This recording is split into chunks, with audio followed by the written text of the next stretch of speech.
Bem-vindos e bem-vindas a mais um Papo Ninja. Vamos aqui agora, vou fixar o comentário, esperando aqui chegar a nossa turma de hoje, o Alan Sieber e a Cirlanei. Deixa eu procurar aqui, já vamos...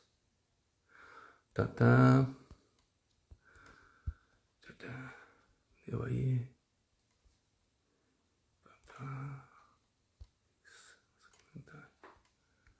Deixa eu adicionar aqui e tal. Publicar e fixar esse comentário aqui. Atenção. Vamos lá. Cirlanei. E também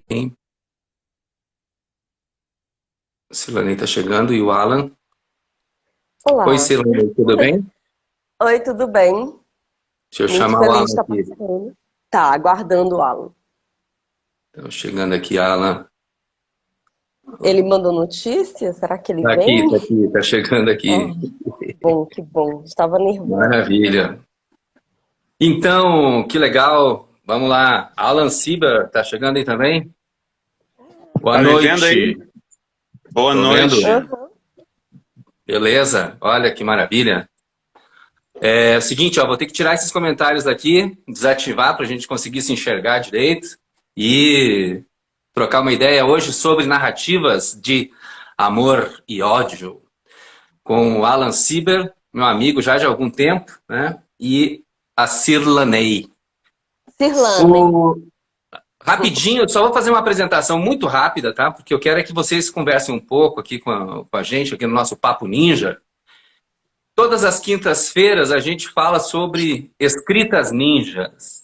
Então a gente tem vários escritores e pessoal da literatura, dos quadrinhos e enfim, do mundo editorial, né? Das políticas de livro, leitura, literatura. E é muito legal porque a gente conversa exatamente sobre a transversalidade, né, da narrativa. A narrativa não apenas, né, na literatura, mas como ela aparece, né, nas artes sequenciais, né, como aparece tanto, né, nos quadrinhos, cinema, etc. Então é uma oportunidade para a gente conversar, né, sobre o trabalho, né, de vocês e sobre a oficina que vocês estão, né, o curso que vocês estão para fazer agora em agosto, né, o curso Narrativas de Amor e Ódio. Então, a Cirlanei é cearense, não é, Cirlanei? Cirlanei! Cirlanei, desculpa, Cirlanei. Eita, Cirlanei. Obrigada, Alan. Cirlanei, cearense, do interior do Ceará. Qual é a cidade que tu nasceu, Cirlanei? Morada Nova. Um beijo, Morada Nova. Ah, Morada então, Nova é uma cidadezinha do interior do Vale do Jaguaribe. maravilha. E o Alan Sieber nasceu em Porto Alegre, Infelizmente. mas já mora no Rio de Janeiro já há 6 meses, né? 40 vezes isso. Eu moro há 20 anos aqui, cara. Olha isso, caralho, 20 anos. Tá 20 bem anos. carioca. Pois é, já está há 20 anos no Rio de Janeiro e eu tô em Brasília. Então é o seguinte, eu queria que vocês falassem um pouco sobre a trajetória de vocês. Alan, a gente se conheceu num jornal em Canoas, eu não sei se tu ainda te lembra, na Folha de Canoas, lá Sim. ainda nos anos 90, né? Marione. Como é que é essa tua trajetória, cara? Saindo de lá, né, da Folha de Canoas, indo parar na Folha de São Paulo e com tanta, né, enfim, uma trajetória super bacana aí nas narrativas em quadrinhos.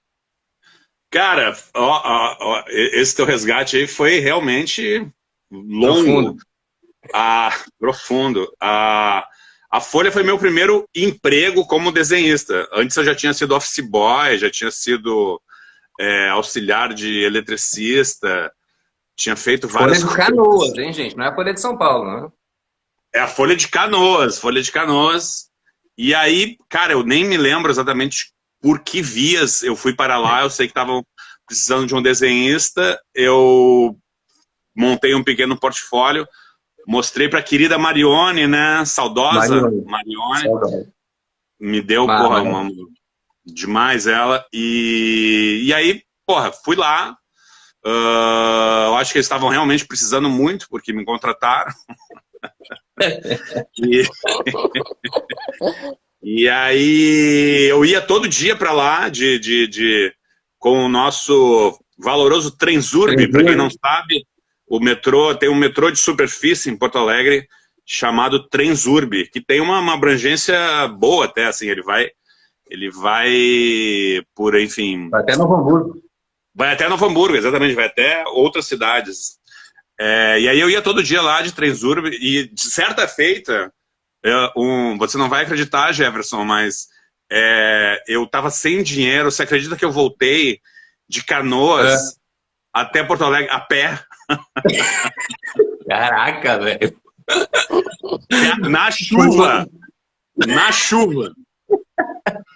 Isso é verdade. Eu só conheço dois quadrinistas, chargistas. Outro é o Telmo Guerreiro, que fez isso também a pé, cara. Fez essa... Pô, a situação do... não é boa, né, cara?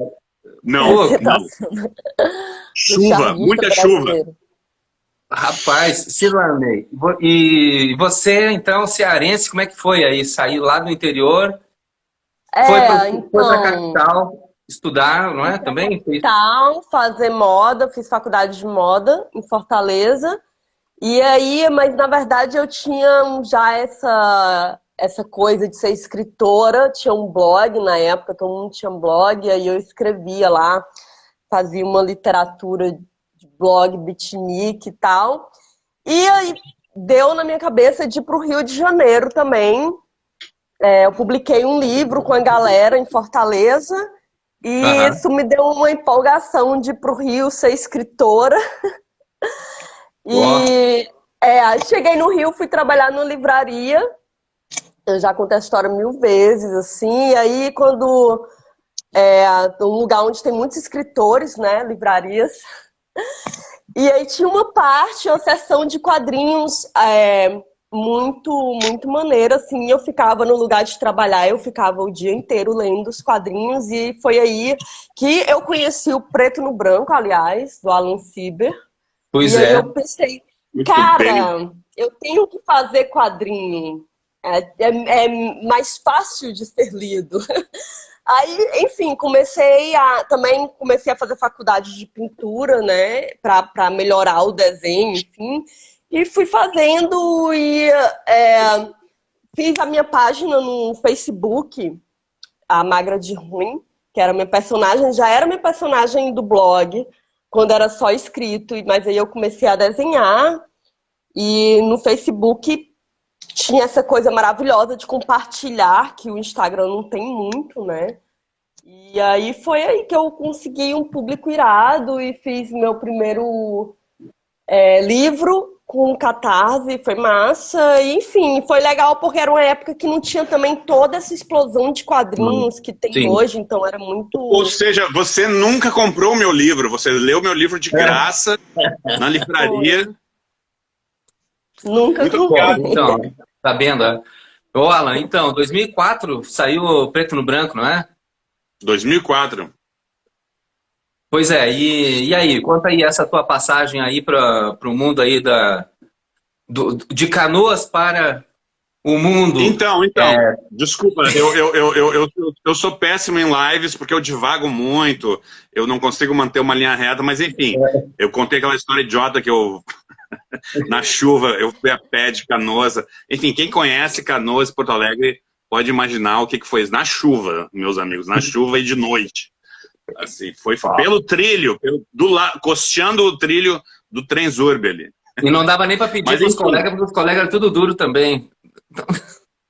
Não, cara, é que eu sou muito burro, assim. Eu sabia que eu não tinha dinheiro e eu pensei, porra, vai ser mole, porra, sei lá, no máximo uma horinha e meia eu tô... Mas então, cara, eu comecei a... assim, jornal, digamos, de grande circulação que eu comecei a publicar foi o Estadão, num suplemento que não existe mais, chamado Zap, que era um suplemento para adolescentes, tipo como tinha o da Folhetim na Folha, que também foi extinto, né? E que eu também publiquei, mas eu comecei a publicar no Zap lá, por conta do nosso amigo Jimmy Joe, o grande Jimmy Joe, trabalhava lá. E aí ele falou, eu acho que tem um espaço lá para quadrinho. Eu fiz um piloto de uma tira, né, que viria a ser Bifalém, a Cidade Maldita. E aí foi publicado lá sei lá, um ano e pouco. E depois, 2000, eu fui para a Folha fazer o Vida de Estagiário lá no Folhetim, que também é outro caderno finado para adolescentes, né? Você vê que os adolescentes realmente não estão com muito espaço hoje em dia. Até parece, né? Pô. Cara, o mundo todo tá adolescente, velho. O negócio é uma infantilização geral. Não adolescente agora tá na mesma categoria de adulto. Quer dizer, os adultos são adolescentes, então é desnecessário ter a divisão. Exatamente. Isso é muito importante, realmente. É uma coisa que, falando de cultura pop, tá? Não aqui querendo comprar briga e polêmica, mas tem também uma infantilização da galera e um negócio meio assim, que torna desnecessário realmente esse espaço, sabe? Infantil, infanto-juvenil, adulto, afinal de contas, parece que é todo mundo meio juvenil, não é? Não, estamos falando acho que essa geração milênio teve dificuldade de entender que é adulto, né? Tanto que agora surgiu os zoomers, né? Estão crescendo e são os novos adolescentes. Os quê? E aí, zoomers, né? São os novos adolescentes. São a galera que nasceu nos anos 90 até... São categorias, acho que antropológicas, né? Que eu não respeito. Não respeita a antropologia, enfim, sociológica, aí categora. E esses adolescentes, eles meio que zoaram os millennials, chamando os millennials de cafona, né? E foi um drama. Porque poxa, a palavra que eu gosto demais, cara. Só que eu tô a gente quer ser jovem pra sempre. Explica aí, Silana, então, o que é cringe, caralho? O que é cringe? Isso, é exatamente isso que eu tô falando. Os adolescentes chamando a gente de cafona. E aí a gente fica mó deprê, porque a gente quer ser super descolado pra sempre, sabe? Agora deixa eu fazer uma pergunta. A gente envelheceu. Pois é, mas assim, deixa eu fazer uma pergunta para vocês assim, em relação a essa questão da leitura, tá? Porque vocês transitam aí tu sai do conto, por exemplo, Cirlane, do conto pro quadrinho. Tu acha que aumentou? Tu acha que tem mais, do ponto de vista de espaço, assim? O Alan começou num grande jornal, Folha de Canoas, depois foi decaindo, Estadão e Folha de São Paulo. Isso te prejudicou, Alan, na tua carreira? Eu comecei por cima, né? Eu comecei por cima. Cara, realmente o que eu falei foi meio estúpido. Como é que os adolescentes não têm espaço hoje em dia? Os adolescentes têm mais espaço do que nunca. O mundo é adolescente, né, cara? O mundo está vivendo assim, uma infantilização e assim, tudo é cada vez mais... Não que eu esteja chamando adolescente de estúpido, de idiota, não é isso. Mas, né, enfim, é uma pessoa que saiu da infância e não entrou na vida adulta, assim. É uma coisa, uma personalidade em formação. Então, realmente, tudo hoje em dia mas para a vida adulta, Alan, é tão complicada. Né? Você por exemplo, Silane, você é uma adolescente de não sei quantos anos, né? Você fez 50. Você fez a sua opção por ser uma adolescente. Na verdade, assim, apesar de ter trabalhado nesses cadernos para adolescente, eu, na verdade, não tenho muito saco para adolescente. Eu acho que ninguém tem. Na verdade, eu nunca tive muito saco, até ter meu filho, eu nunca tive muito saco para criança. até ser pai, né? E descobrir, porra, como é legal ter um filho, ver... Você tá com quantos anos agora, Alan? Tá chegando na adolescência ou não? Ele é muito... Fala, ele é o maior adolescente de todos. Ele Trabalha é com muito... quadrinho, olha, não tem direito de falar, tu faz quadrinho, entendeu? A gente faz quadrinho, a gente tem essa coisa. Fazia! Eu sou, assim, um ex-quadrinista. Olha aí, revelações. Mas então, Cirlane, como é que é assim? Como é que tu vê essa parada aí na tua trajetória? Que você estava falando, do conto para a imagem que você fala? Isso. Eu acho que foi uma das coisas que me fez querer fazer quadrinho, foi porque eu achei que eu ia comunicar muito mais minhas ideias do que escrevendo, como eu fazia no blog, porque a galera olhava o blog, mas nem todo mundo lia, as pessoas têm preguiça de ler. A verdade é essa, e cada vez estou ficando mais preguiçosos, então eu digo, eu vou desenhar. Aí, aqui mesmo, realmente... O querido Instagram, que agora não vai, agora está diminuindo o espaço para as imagens. Então, agora vai diminuir a imagem, vai diminuir o espaço para o texto também, entendeu? Não, mas o pior migrou do texto para a imagem. Eu estava pensando nisso hoje. E agora vai ser só vídeo, né? Sim. Aí eu vou parar de fazer quadrinho? Não é, eu não sei, porque vídeo é muito complicado, gente. Tem que ter muita dedicação. Tá dificultando o nosso trabalho no Instagram. Mas o Alan já tem esse pezinho aí também no audiovisual, cheio de amigo no cinema. Como é que é a tua passagem, Alan, pelo cinema, pelo audiovisual? Meu caro Jefferson, não existem amigos no cinema. E mais não digo. E mais não digo. Não, é o seguinte, cara. Eu tive uma produtora de animação por 15 anos, que foi a Tosco Graphics, desenhos animados, de 99, quando eu fiz um curta chamado Deus é Pai e tal. Que, enfim, curta super... Assim, eu fiz totalmente sangue doce, sem pretensão. E aí mandei lá pra Gramado, e aí entrou em Gramado, foi premiado. Ganhou até Kikito, rapaz. Ganhei até Kikito, mas enfim, Kikito também, né? Tem muita gente ruim que já ganhou. Não é exatamente um parâmetro, já foi, eu acho. Mas enfim, e aí eu trabalhei 15 anos por conta do Deus é Pai, eu me mudei em 99 para o Rio de Janeiro, com a minha esposa na época, Denise Garcia, que era produtora, mais uma amiga nossa, que era nossa sócia, a Lika Stein.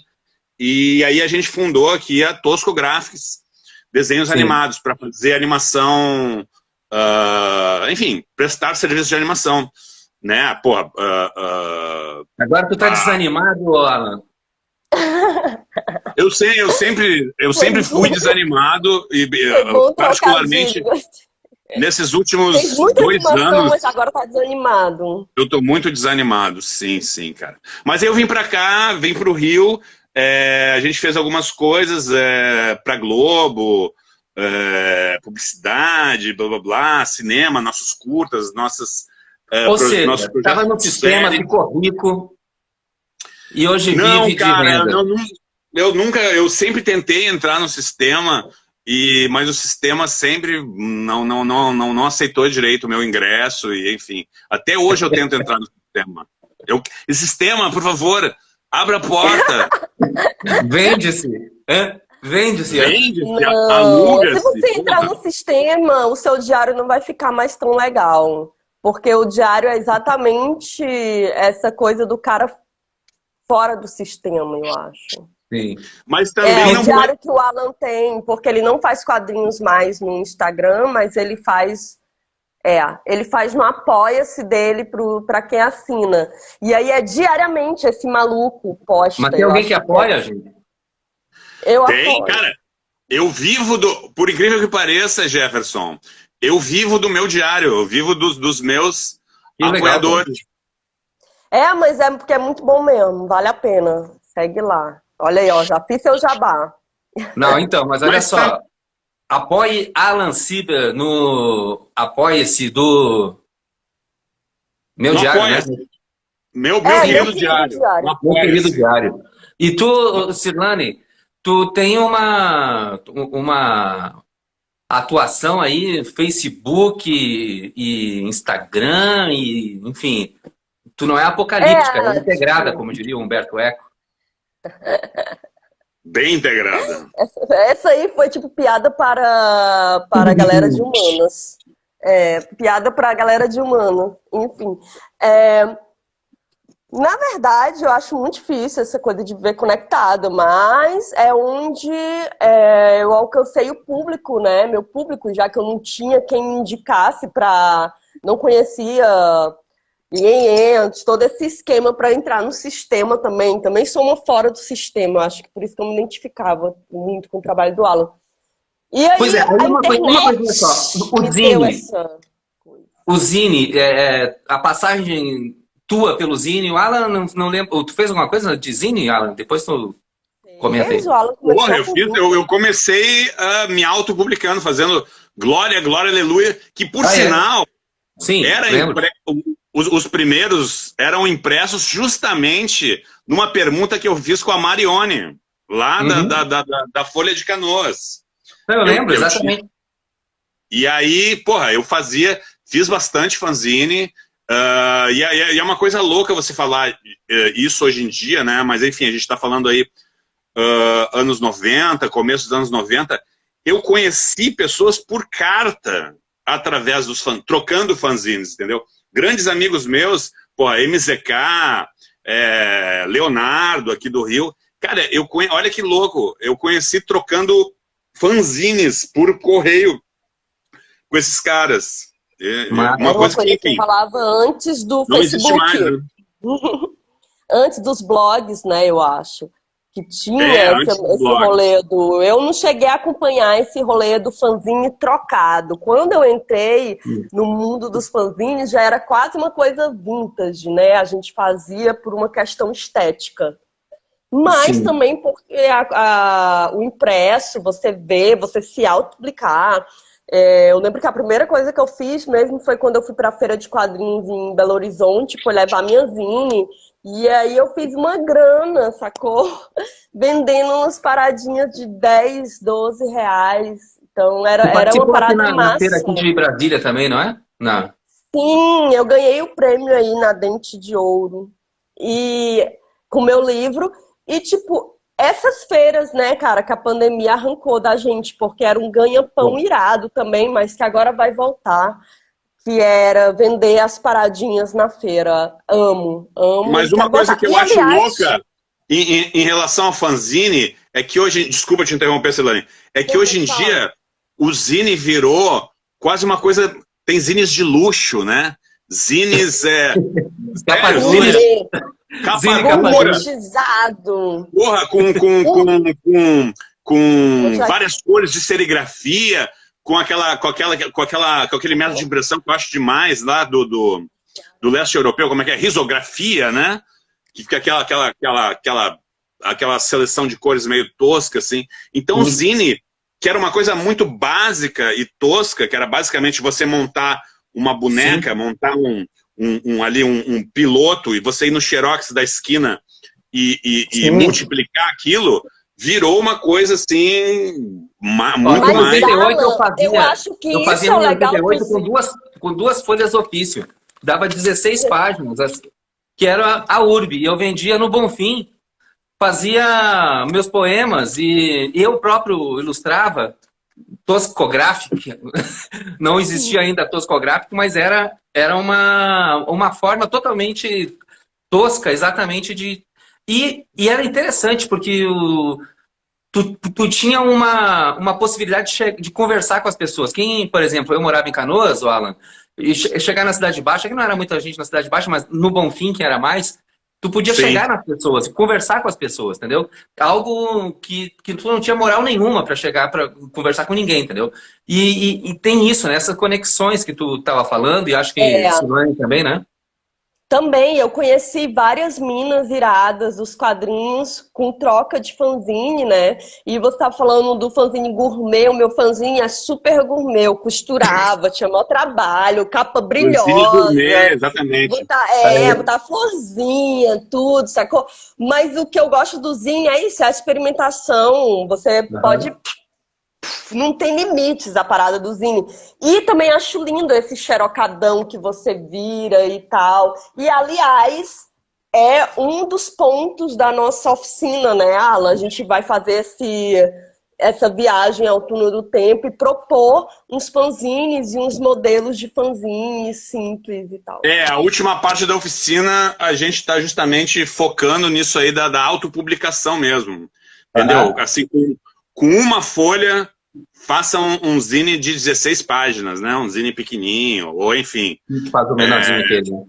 O menorzinho aquele. O Instagram e a internet, enfim, não deixa de ser uma autopublicação, na minha opinião, né? Você não precisa de nenhum meio ali para te publicar, nenhuma editora e tal. Mas a gente quer falar também dessa autopublicação física, sacou? Que é irado, trocar pelos correios, a gente vai propor isso com os alunos também. Deixa eu falar uma coisa para vocês, assim, além da autopublicação, tem uma coisa que na literatura é meio que, assim, hegemônico eu não vou dizer, porque hoje tem inclusive uma certa crise, que é o chamado o cansaço do eu, né? Cansados do eu? Que é a questão da autoficção, né? Mas uma coisa meio que, assim, um livre exercício do ímpeto. Uma coisa meio também, como já disse uma vez o Luiz Rufato, né? A bobajada egóica. Eu queria ouvir de vocês você também pode essa falar outra isso coisa. aqui, porque aqui é muita bobajada egóica entre mim e o Alan. É só bobajada egóica. Da sua parte, eu aprendi com você.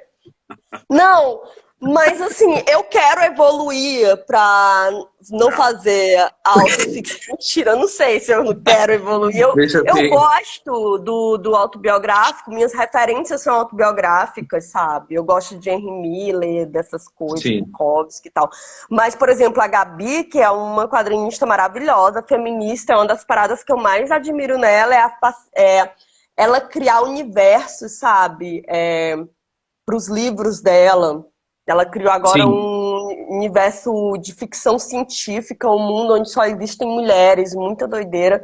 Caralho. E é massa, sabe? E aí...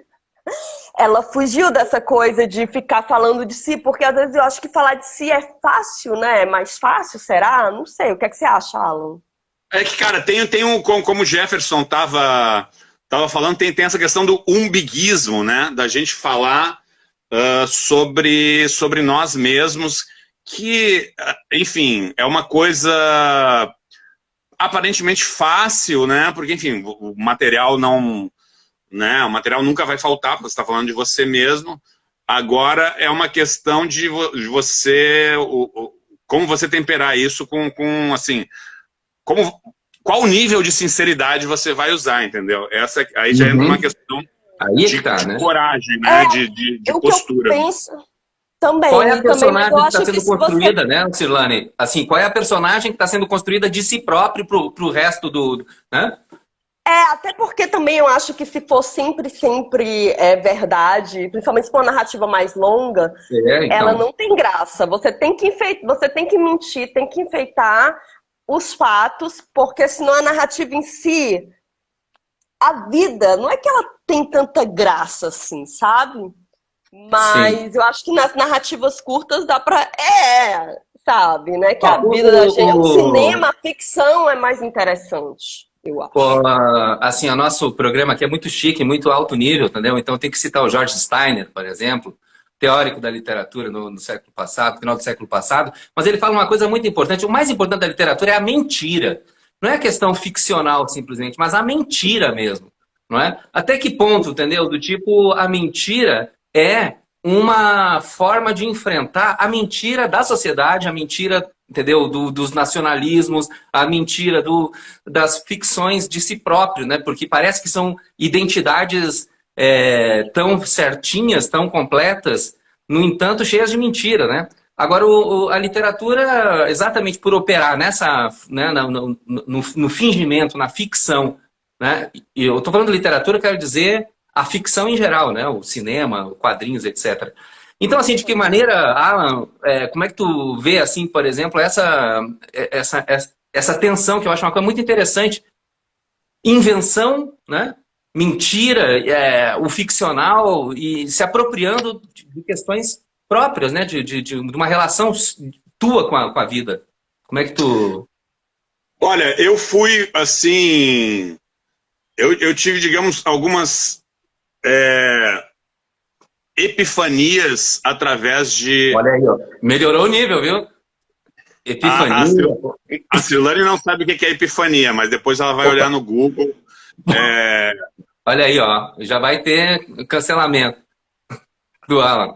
Vai lá, Alan. Não, eu falo isso porque a gente tem uma intimidade e, enfim. E que ele gosta de manter esse personagem. E ela realmente não sabe o que é Exatamente. epifania. Mas não, eu tive umas epifanias com autores que assim, me foram quase como faróis, assim, tipo, sei lá, o Angeli, o Jaguar e principalmente o Crumb, Robert Crumb. Eu devo, assim, tudo ao Crumb, a um livro, a uma compilação que foi lançada nos anos 80, no final dos anos 80, pela LPM, que, se eu não me engano, se chamava Meu Problema com as Mulheres, ou Minhas Mulheres, enfim. Que ele contava, basicamente ele falava de relacionamentos, né? Dele enfim, com namoradas, com a mulher dele. E aí tinha uma história, assim, que eu achei emblemática, assim, para mim, explodiu minha cabeça, que era ele, assim, num dia horroroso, de muita chuva, e ele atravessando a cidade de ônibus para ir encontrar uma garota que ele estava lá obcecado, uma pintora e tal. E aí ele faz várias reflexões nesse caminho, assim, tipo, puta que pariu, o que eu estou fazendo nessa noite chuvosa, menti para minha mulher, vou encontrar essa outra mulher que provavelmente é muito chata, como todo artista plástico. E ele se coloca assim, ele não se poupa, entendeu? Então ele tem um nível de sinceridade que eu chamaria de sincericídio. Ele é muito cruel com ele mesmo, assim, sem, sabe, ele não passa pano nele mesmo, né? Passar pano, na verdade, é uma expressão, assim, que eu odeio, detesto, enfim. Mas, enfim, ele é muito cruel com ele mesmo. E essa história, assim, nesse livro aí da LPM, para mim foi um divisor de águas, assim, eu vi, nossa, dá para fazer uma coisa autobiográfica nesse nível, assim, de sinceridade, se expor e tal, e com essa coragem, isso aí para mim essa história foi divisor de águas. Eu penso que se ele tá divagando, se a história é divagando dentro dos próprios pensamentos e plipipi, é normal, assim, não precisa mentir, né? Mas se você tá contando uma história com fatos, eu acho que tem que ser uma vida muito animada para se comparar à ficção. Mas se a pessoa tá ali divagando dentro de si, não sei. Eu discordo, porque assim, tem outro cara que para mim assim, é um cara chave, é um cara chamado Harvey Pekar, que, enfim, ele não era um desenhista, ele era um contador de histórias, e ele fazia, até fizeram há uns anos atrás, fizeram um filme muito bom sobre ele, chamado American Splendor. American Splendor era a revista que ele fazia, e como ele não desenhava, ele fazia os roteiros assim com um boneco de pauzinho, assim, tipo uma espécie de um storyboard tosco, e mandava para caras que ele conhecia. Só que, pô, ele tinha sorte de conhecer caras como o Crumb, por exemplo. Porque ele também tinha aquela coisa maluca de ouvir disco de cera, de catar as coisas mais obscuras do mundo. Então ele conheceu o Crumb trocando discos e tal. E assim, as histórias do Harvey Pekar não acontecem porra nenhuma, assim. É uma coisa assim, tipo... o cara vai na padaria e aí compro o pão, e aí cheiro o pão, assim, esse cheiro de pão fresco pela manhã, acabou, entendeu? É uma coisa muito, assim, muito... Divagações, sempre. Não, uma coisa muito simples, entendeu? Assim, por isso que assim, eu reafirmo, toda história sincera é uma boa história, entendeu? Não precisa ter uma grande reviravolta, você não precisa terminar uma relação, você não precisa, enfim, encontrar alguém... Alan, quero aproveitar duas coisas que tu falou e que a Cirlane estava falando aqui também, que eu acho que são bem importantes. Uma delas é a questão do seguinte, o sincericídio, né? Sincericídio e um mundo assim, vigilante, né? Vigilante para as opiniões. Como essa sinceridade se conecta, né, com a vida, entendeu? Afinal de contas, não é só aquele artista que vivia há um tempo atrás também, sem internet. Ele, cara, também não tinha muita relação com as outras pessoas. Hoje a relação com as pessoas é absurda. Como é que vocês veem isso, Cirlane? Tu? Eu gosto, eu acho muito positiva essa troca, sabe? Você tem imediatamente o feedback das pessoas.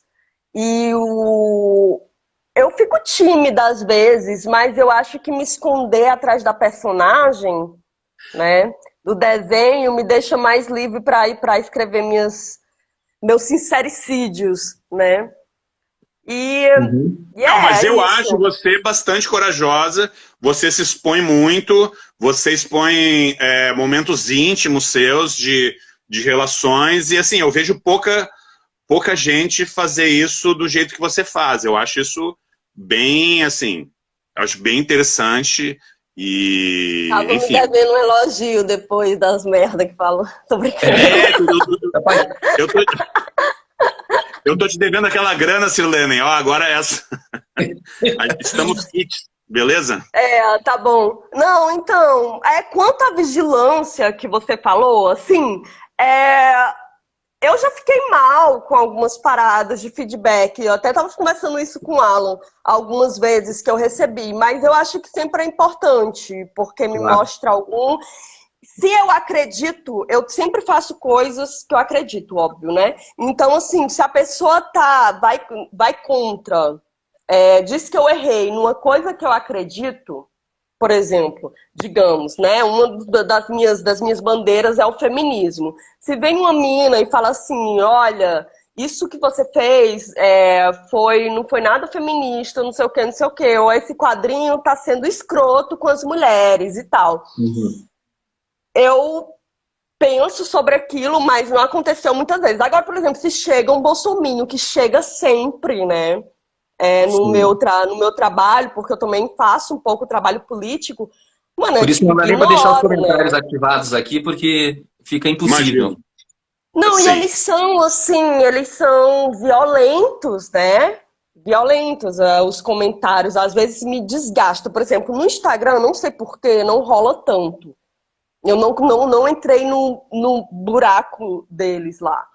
E no Instagram eu me sinto muito, eu posto, só a galera de esquerda me segue, aí é tudo de boa. Agora no Facebook eu não sei o que acontece naquele maldito Facebook. Quando eu olho que eu posto uma coisa lá, gente, tem umas coisas violentas, sabe? A pessoa vai lá me deixar mal, não é só ir contra o quadrinho, ela vai me deixar mal, vai fazer...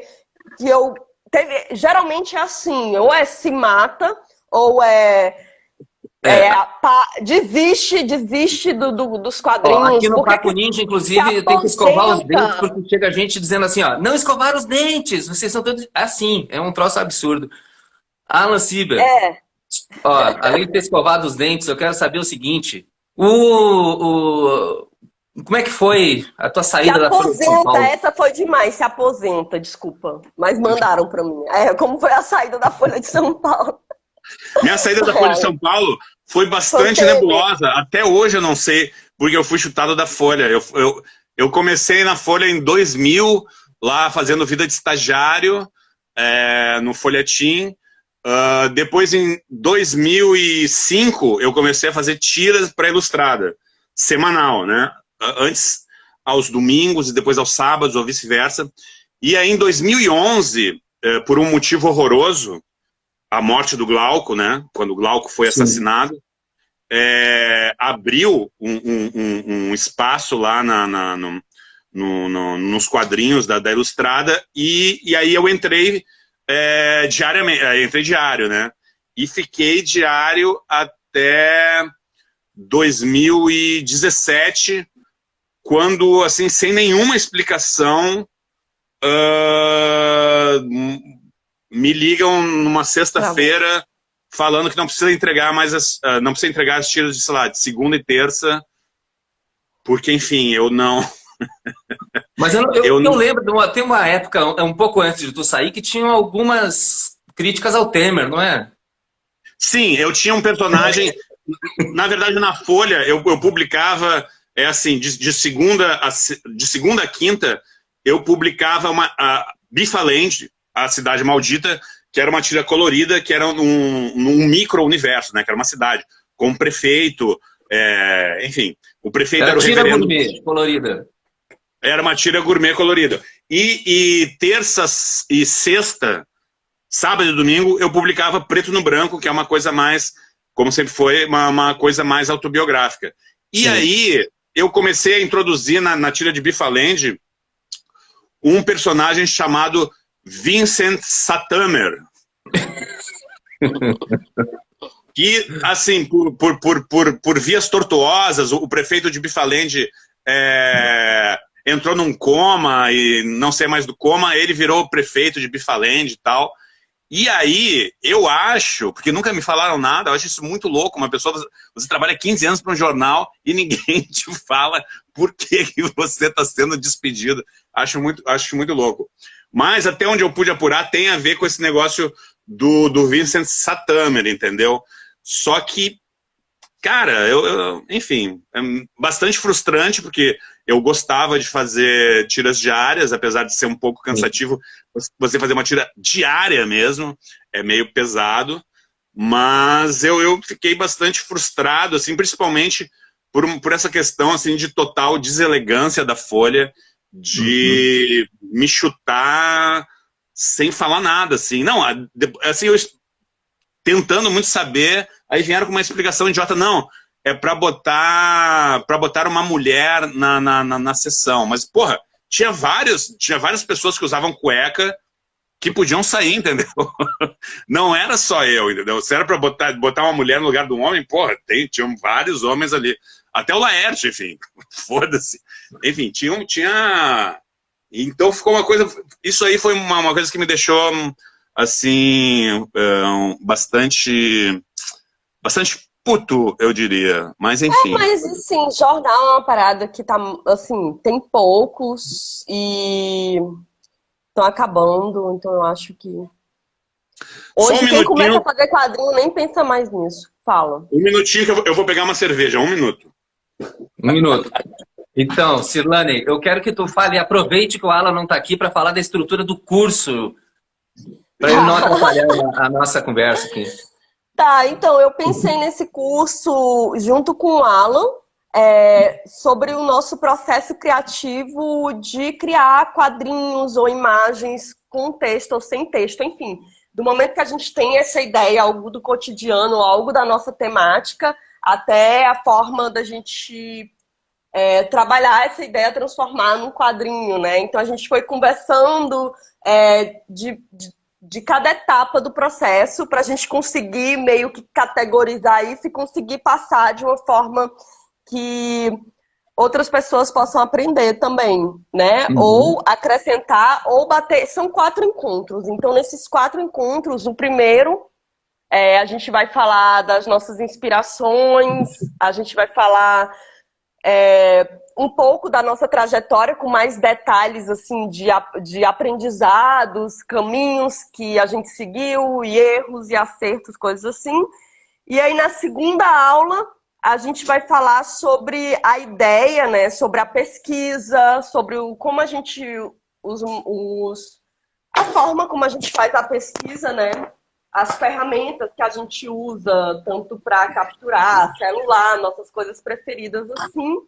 E em cada aula, o legal é que a gente está preparando alguns exercícios que eu peguei de uns cursos que o Alan já fez, e outros exercícios que eu também já tinha, e outros que a gente vai criando enquanto a gente conversa sobre as aulas. Estou falando do curso, Alan.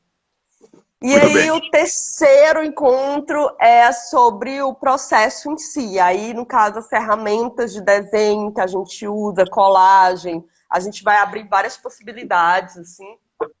E o último é sobre compartilhar, e aí a gente vai falar bem mais detalhadamente sobre zine e vai propor esse exercício dessa zine com a galera toda, e acho que tá bem legal, a gente preparou com muito carinho. Muito amor e ódio. Muito amor e ódio. Então, eu ia entrar no tema agora. O amor e o ódio. De onde é que saiu Olha esse print, Alan... hein? Fica legal. Olha aí, ó, viu? Alan Ziba. De onde é que saiu Ai, esse... saiu de uma brincadeira, assim, que eu fiz com o Alan, eu acho, no caso. Que eu digo que o Alan odeia tudo, porque às vezes o quadrinho dele, o diário, é uma sequência de ódios, assim. Aí eu falei que ele odeia tudo, e aí eu disse, podia ser amor e ódio, que eu sou amorzinho, né? Mas na verdade eu não sou amorzinho.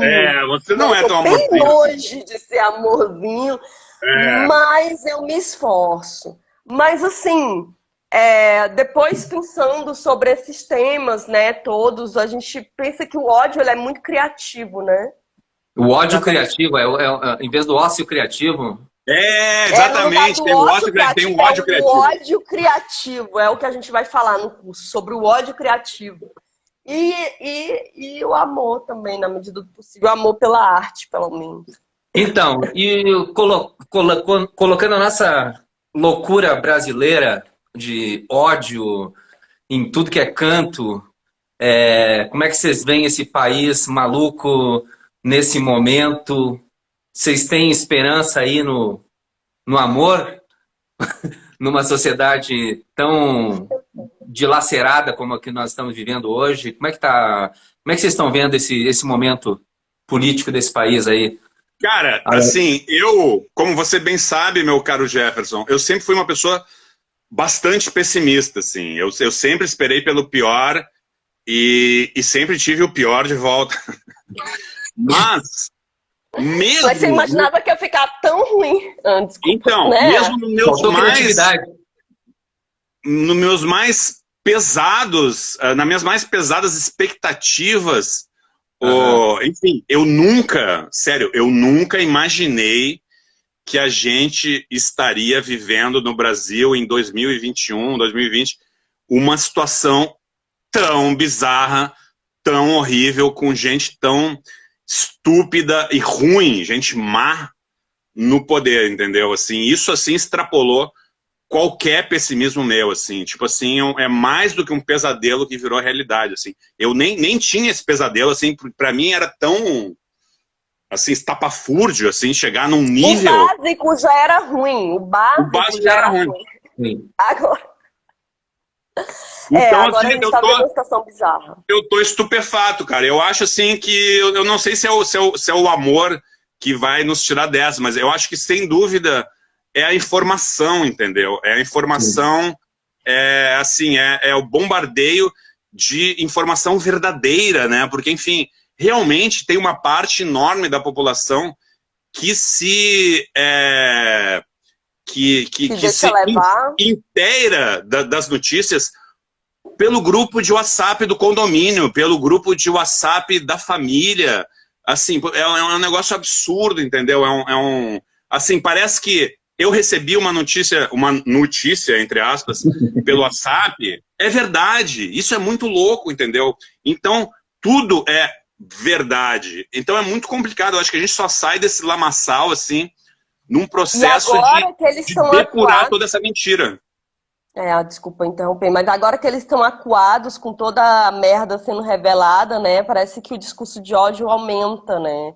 Tipo, ouvi hoje que eles lançaram parada de incesto contra a Manuela Dávila. É um nível, assim...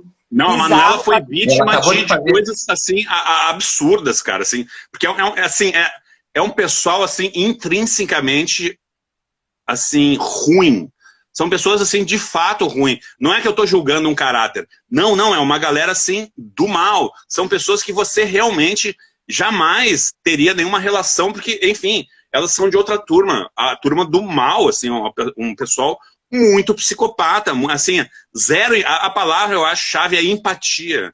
Assim, tem zero empatia. Entendeu? É um pessoal muito, muito egoísta. É uma coisa muito louca, cara. Esses caras, assim, com esse nível de psicopatia, terem sido alçados a esse poder, cara. É assim, Eu acho assustador. que ele tem empatia com os filhos dele. É a única coisa que ele pensa. Eu acho que nem isso. No caso do presidente. Eu acho que acho que com o clã dele, ele tem alguma empatia. O resto do mundo, ele foda-se, ele já perdeu todos os escrúpulos, né? Eu não vou nem falar nada pra não... Eu acho que a filha dele vai ser uma grande revolucionária, entendeu? Vai quebrar todo esse sistema, vai falar, não, eu tô cansado do meu pai estar falando bosta, e olha só, e aí vai ser uma grande liderança de esquerda. Já pensou? Esse seria um sonho bom. Nossa, né? uma reviravolta. Não, acho que não. Acho que eles Como é que têm ali vocês pelo acham menos que... nível de pensamento. Mas então, gente, a gente está... Tem tudo a ver com que vocês vão trabalhar no curso também, a questão de narrativas, né? Narrativas de amor e ódio.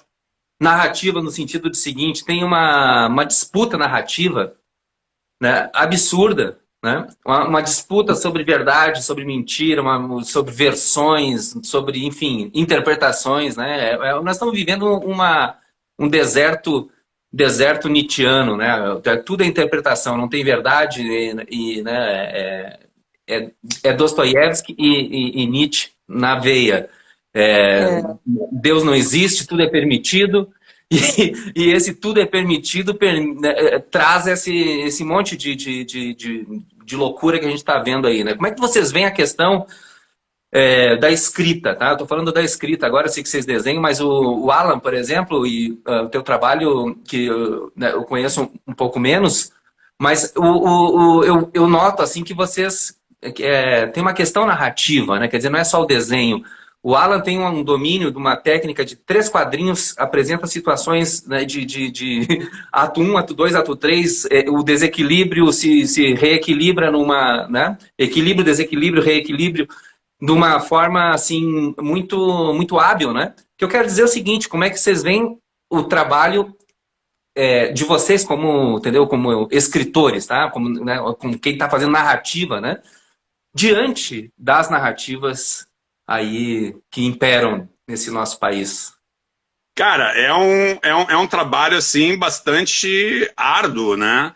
Enfim, é difícil lidar com tanta fantasia, com tanta versão deturpada da versão que já era deturpada. É assim, é a mentira dentro da mentira que é martelada tanto que ela chega perto da verdade, entendeu? É um negócio muito complicado, cara. A pós-verdade. Eu milito, né? Eu tento escolher a narrativa que eu acredito, a narrativa que eu julgo que vai pelo um caminho melhor e que tende a fazer um mundo um lugar melhor. Eu sou uma sonhadora, assim. E aí, sempre que eu posso, eu tento criar em torno dessa narrativa. E eu fico muito feliz quando eu vejo que, às vezes, que eu mudo assim, o pensamento de algumas pessoas. Mudar é impossível. Eu sei que é sonhar demais, mas que, às vezes, pelo menos fica mais claro o discurso de alguém com quadrinho e ela vai procurar saber mais sobre o assunto. Porque o quadrinho, ele tem isso também. Ele informa, né?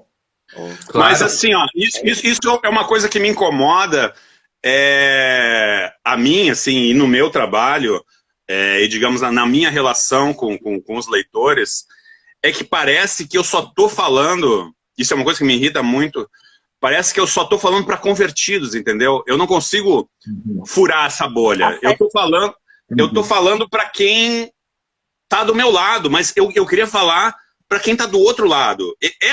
Esse é o grande desafio. Como você chegar nesse outro lado? Eu já tentei, assim, sei lá, em postagens ou quadrinhos ou etc., que tem um viés mais político, sei lá, botar um hashtag, assim, para chamar essa galera e tal. mas aí vem assim um turbilhão de psicopata e o grande desafio é como você conseguir falar pro seu diferente, entendeu? Sem isso virar uma briga. Isso no momento, Alan, é muito difícil. Eu acredito, concordo totalmente. Eu acho que é o maior desafio da gente que trabalha com arte, cartoon, é sair, furar a bolha de uma forma que faça a diferença, né? Eu tenho uma estratégia meio sem noção, que eu acho que eu nunca verbalizei, que eu não faço só sobre política, né? Eu faço muito sobre questões pessoais, enfim. Uhum. Então, eu sei que esses de questões pessoais, eles saem da minha bolha. Eles atingem todo tipo de gente. Aí eu penso assim, vai que essa pessoa tem simpatia, acredita que eu penso bem antes de criar, que, enfim, tem afinidade comigo e eu começo a converter, começo a passar outras ideias. Tenho essa estratégia aí, mas não sei. Olha só, nós estamos indo para o final. Precisa aqui de um serviço, de como é que o pessoal acessa aí esse curso, como é que entra em contato?